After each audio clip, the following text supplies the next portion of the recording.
Bueno, gracias por la invitación y un poco la idea es traer algo que los neurólogos no solemos prestar demasiada atención en nuestros pacientes y vamos a ver la implicancia que esto tiene en la práctica clínica y cómo podemos mejorarlo precozmente. Lo que sabemos es que, según datos de la Organización Mundial de la Salud, predice que los años perdidos por discapacidad asociados al stroke pretenden aumentar de 38 millones, que era en el año 90, a 61 millones para el año 2020.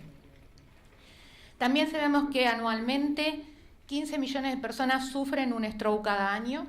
Un tercio de esa cantidad de personas va a fallecer, un tercio va a quedar con una discapacidad permanente y se espera para nuestra región, América Latina y el Caribe, que tendiente al aumento de las enfermedades crónicas no transmisibles como la hipertensión, la diabetes y la obesidad, esta región va a tener una epidemia de enfermedades vasculares, ya sea stroke o enfermedad coronaria.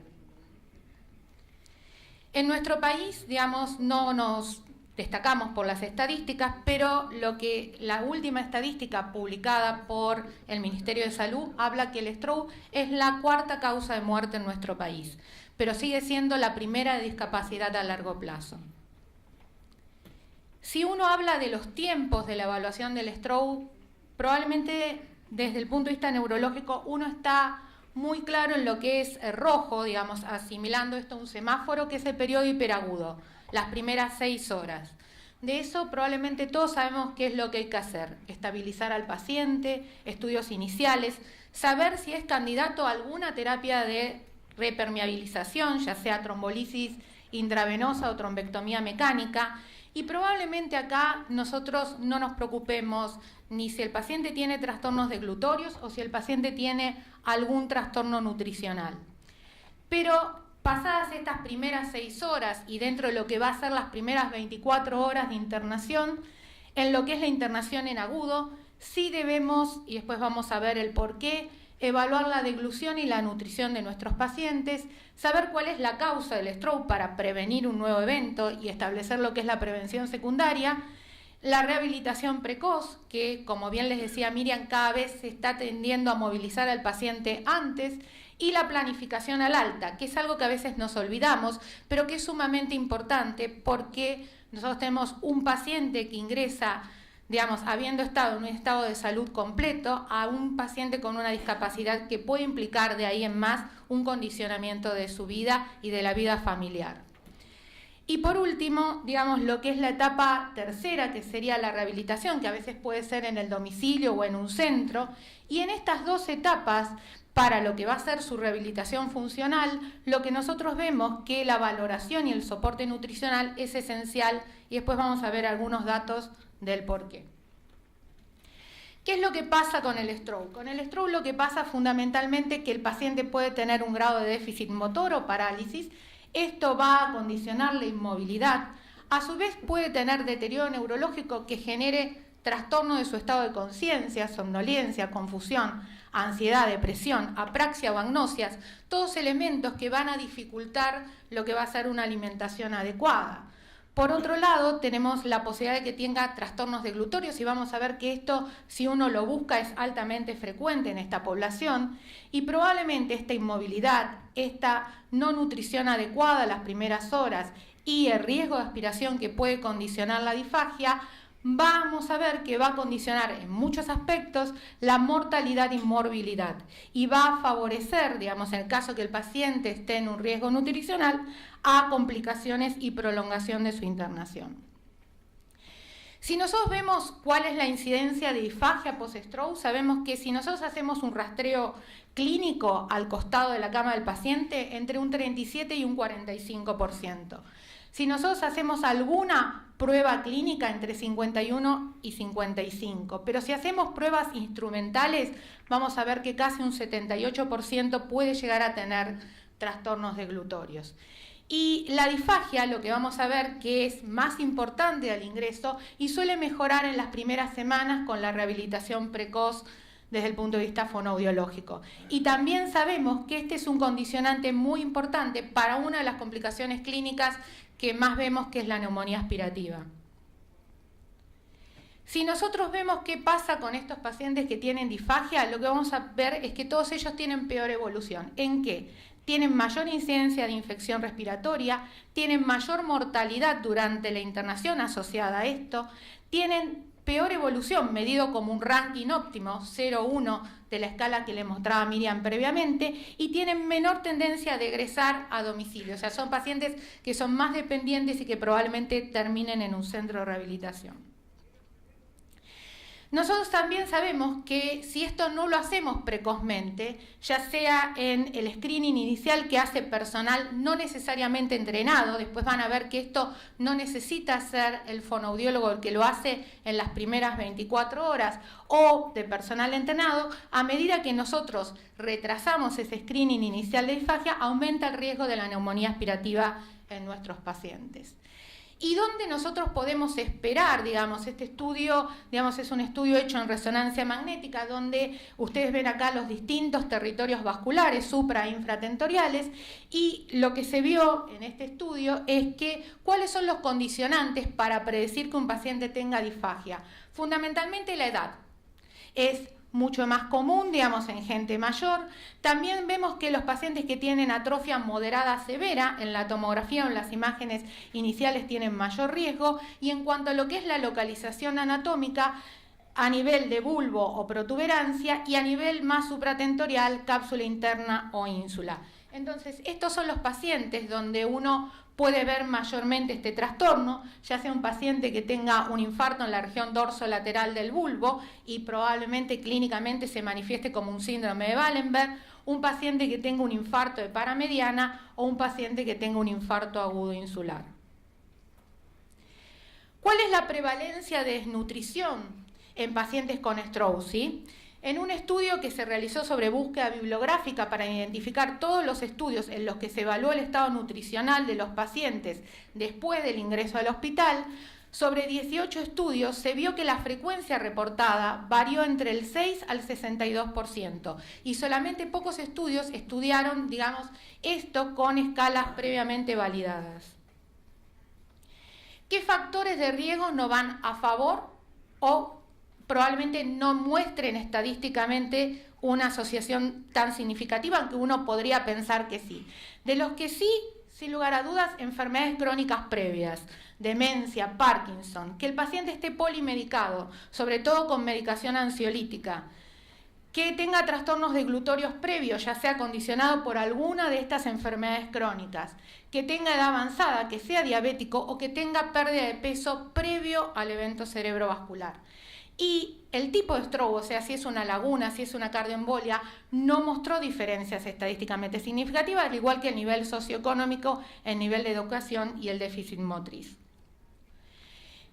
¿Qué sabemos de la relación entre disfagia y desnutrición?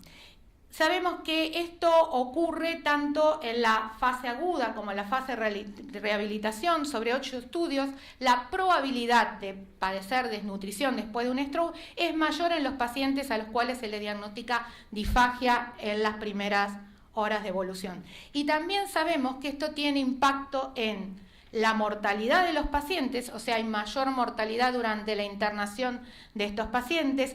También sabemos que estos pacientes permanecen más tiempo en el hospital, aquellos que son desnutridos. Fíjense, los que tienen un riesgo alto de desnutrición tienen una mediana, digamos, de permanencia de 48 días versus 14 aquellos que no. Y también esto impacta en los costos de la hospitalización del paciente en la fase aguda. También en este estudio de Kini colaboradores lo que se mostró es que aquellos pacientes que tienen un importante cambio de peso en un corto periodo de tiempo tienen peor evolución, y dentro de todos los pacientes que ingresan con un stroke, un 9% va a tener un cambio pronunciado de su peso corporal durante los primeros días. Y lo que vemos es que aquellos pacientes que tienen un mayor cambio en el peso van a tener peor evolución que aquellos pacientes medidos por el score de ranking como variable de discapacidad, digamos, en comparación a los pacientes que se mantuvieron con un peso estable. Acá hay una cosa rara, todo el mundo sabe que la obesidad es un factor de riesgo para stroke y nadie lo duda, digamos, y está en todos los estudios epidemiológicos, pero fíjense que a veces ocurre lo que se llama la paradoja de la obesidad. Si uno compara los pacientes que son obesos con los pacientes que son con sobrepeso o que tienen bajo peso, lo que se ve es que aquellos pacientes que son obesos tienen menor mortalidad y recurrencia luego del stroke. Probablemente están más preparados para un estado hipercatabólico asociado a esta situación.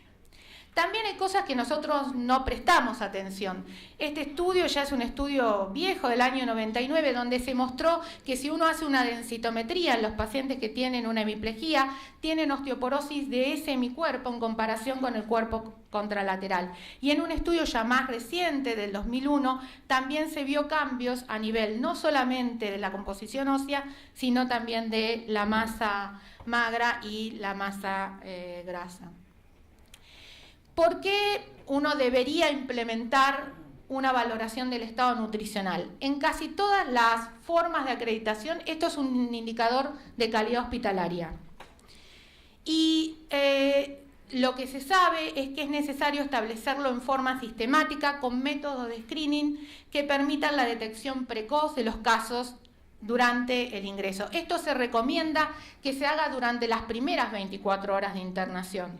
No necesariamente en el periodo hiperagudo, pero sí dentro del primer día que el paciente está dentro del hospital. Y estas medidas, digamos, que uno realice de soporte nutricional, va a tener que ser tanto para los pacientes que están en una situación como esto, hipercríticos, como pacientes que estén también en la internación general.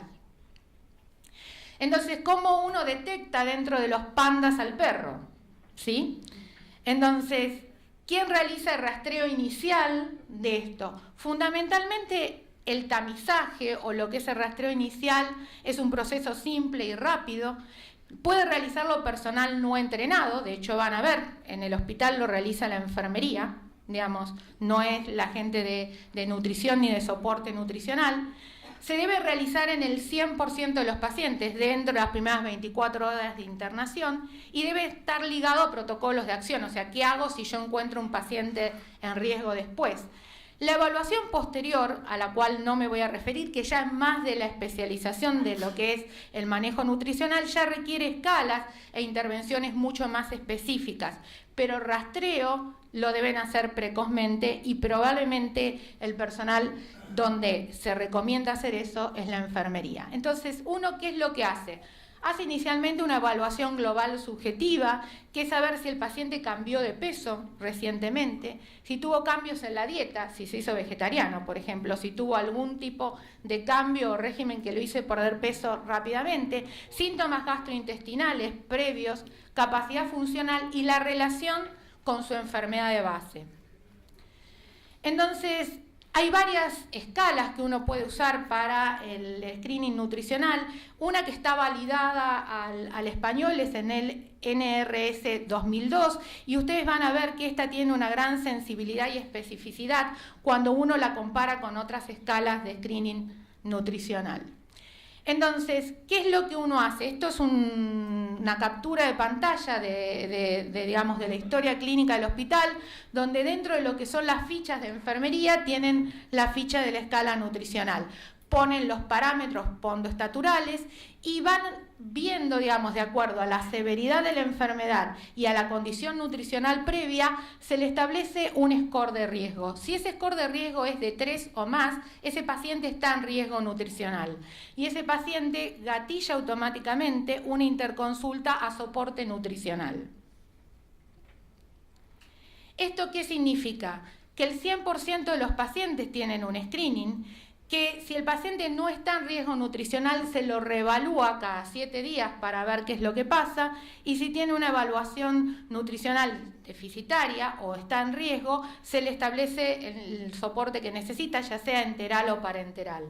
Puede pasar que luego de esas medidas el paciente mejore y ya no requiera y cumpla fin de su tratamiento, o el paciente persista con requerimientos y esto se va a ajustar a lo que va a ser el alta, ya sea en internación domiciliaria o en centro de rehabilitación.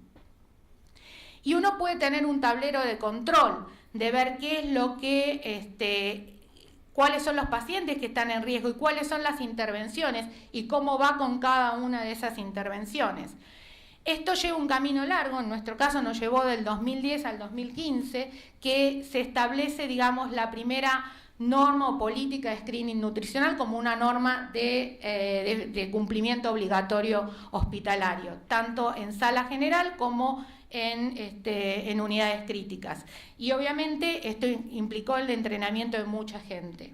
Y teniendo un hospital que generalmente atiende gente de nivel medio, fíjense que haciéndolo sistemáticamente en un cribaje, el 53% tenía riesgo nutricional al ingreso con un stroke. Y esto probablemente hace que, así como nos preocupemos de completar los estudios, de ver la fase aguda, probablemente este es un aspecto que no miramos tan frecuentemente y se puede trabajar en equipo dentro de unidades especializadas. Gracias.